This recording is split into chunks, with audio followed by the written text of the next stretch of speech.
Speedy Printing Special, driven by Fred Leland, owned by Bob Taylor out of Houston, Texas.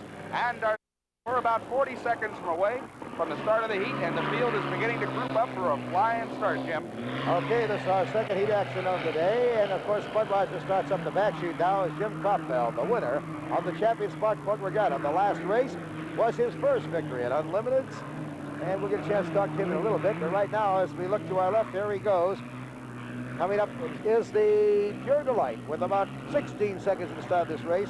Bobby Howard getting underway just by the skin of his teeth. They must be running an on-plane by the 1-minute gun. I don't know where our driver here, Fred Leland, thinks he's going to go, but he's going to come up here and make a start on this side of the buoy.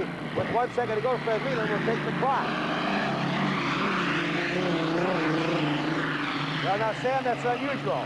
I don't know what the rules are going to read, but Fred Leland knew he was late. He cut through the course, did not go around corners number 3 and 4, and he snuck inside and made what he thinks is a legal start. And maybe he's right, maybe he's wrong. I'm going to have to find out and get a ruling on that. Well, Jim, I'm sure that's going to cost him a lap or a penalty of some sorts, because in unlimited racing, you have to go through that final turn. Leland was having some mechanical problems, but Jim Kropfeld and Bernie Little's Miss Budweiser has no problem at all right now as he goes up that backstretch in first place. Jim Kropfeld, the winner of the Champion Spark Plug Regatta, and as you see our lead there, Kropfeld's about 8.5 seconds ahead as Fred Leland takes aim on Bobby Howard in the Pure Delight going up the backstretch for second place.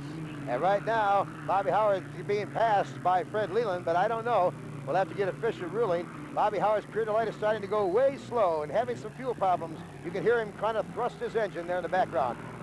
That's pretty equal to what the Atlas did in his victory the previous heat.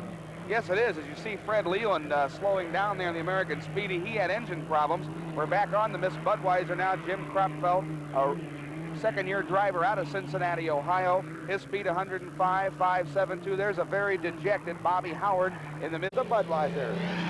As he comes down and completes lap number 2, Jim Kropfeld.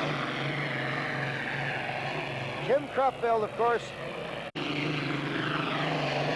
You know, I think the officials are going to assess Fred Leland with a 1-lap penalty there for that infraction that he had earlier in the American Speedy at the start. You're not allowed to cut in like that, but it didn't seem to bother Mr. Kropfeld as he goes by. But Leland committed a mistake because you're supposed to go through the entire turn before coming down to start a heat. Leland cut inside and tried to slide in to make it a good start.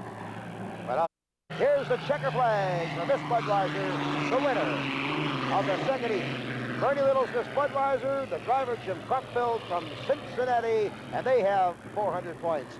So, assuming now that our second place boat will be the American Speedy Printing, let's see if he's going to get that extra lap. Let's just watch. Now, here's what gives us the indication in our broadcast booth for Sam Cole and myself.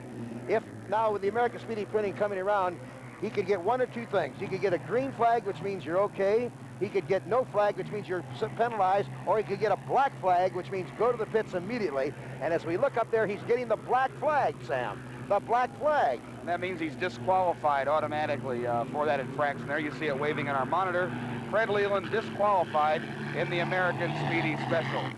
Well, he's looking over now as if to say, well, but the winner, of course, right there, Miss Budweiser, and a dejected Bobby Howard in the Pure Delight on the infield, and now going immediately toward the pits with the black flag and disqualifications for that illegal start by not taking the outside of the buoys and trying to dodge in from the infield to take the starting line on the gun. Disqualified is Fred Leland. Earl Hall.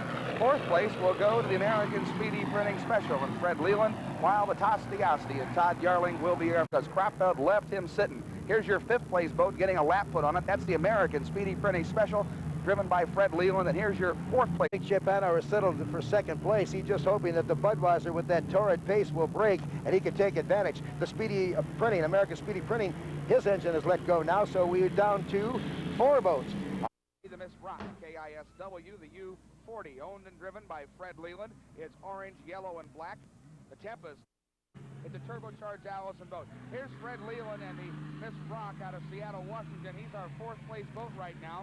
Coming up on him will be Scott Pierce and Chuck Hickling's Tempest. Mile oval here, the shortest course they've ever run in Tri-Cities. Miss Rock there currently third place. That's Fred Leland in his cab over. Very, very brightly colored boat. Representing a radio station out of Seattle, Washington, KISW. He comes off at corner number 4, and he'll get no green flag because he's a lap behind everybody because he had a problem at the start of this race. Not finishing will be the Miss Rock and Fred Leland. The Kawaguchi Travel and Will Muncie.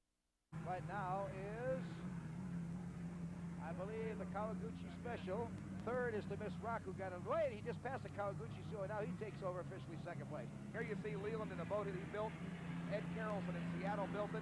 Fred Leland owns it, drives the truck, works on the engines, and does everything. They call him the last of the independents in hydroplane racing. In our final speedy printing.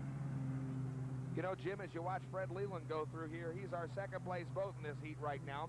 And it's amazing. Johnson is running 95-mile-an-hour laps. Leland's running laps of 105 miles an hour. If he hadn't had mechanical difficulties before the start of the heat, who knows what would have happened, because right now you see the Miss Rock and Fred Leland blister up that backstretch. He's running laps at about 10 miles an hour faster than the Executone, which is going to be our winner.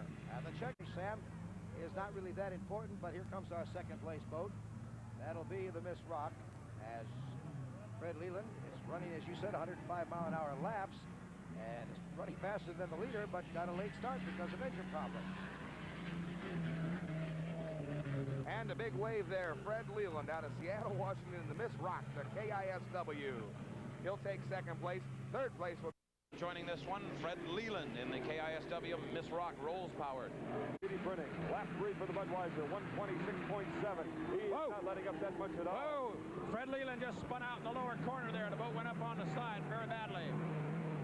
That's in the south third. The boat is dead in the water, right in the south third. That's the Budweiser still on lap number 4, going down the backstretch. Fred is out of the boat. He's behind.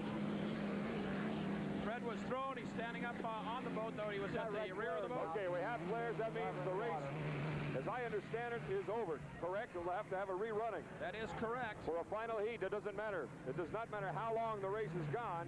You've still got to rerun it. And that's going to buy some time, possibly, for Chip Hanauer and the Atlas van lines. We have the flares shooting off. As many of you at home know, when a driver goes into the water, that stops the race instantly. Fred is very, very stiff there. He looks like he was holding his leg for a second there. He's bent over. You can see the damage on the buoy, too, possibly. Very definitely. Well, now this is also in addition to going to have to cause a restart. It is in addition going to cause a rhubarb. You can be absolutely certain of it because they fired the flares. There was not a driver in the water in the stomach. And you can see that the cockpit obviously emptied there on the rear of the boat. Here comes Fred. He's getting up. He's on the water. He did go in the water. Yes, he did go in the water. He climbed up on the boat. So that stoppage was because a driver was in the water. We now must officially restart. Fred, I was walking a little bit slowly, but none the worse for wear because he is walking, and that's what's good to see. Fred, tell us what happened and how are you first? Oh, I'm fine. I have a little cut on my foot. I was quite fortunate. The boat just dropped a sponson in, and I hooked it. And did you flip out of the boat? I thought we saw you climbing back on the boat. Yeah, I went out through the cowling and went into the water and back out. I'm not very partial to water, so I didn't stay long. You know, it's nice to be talking to you. That's the concern, and I guess if we get right down to it, the whole reason there's been all the controversy of whether we're going to restart or not is because of you. Are you done for the day? Well, I don't think they'd let me restart anyway. Because you were the one that caused the heat. Well, I'm glad to hear that you are in good shape. Thanks for joining us. Back to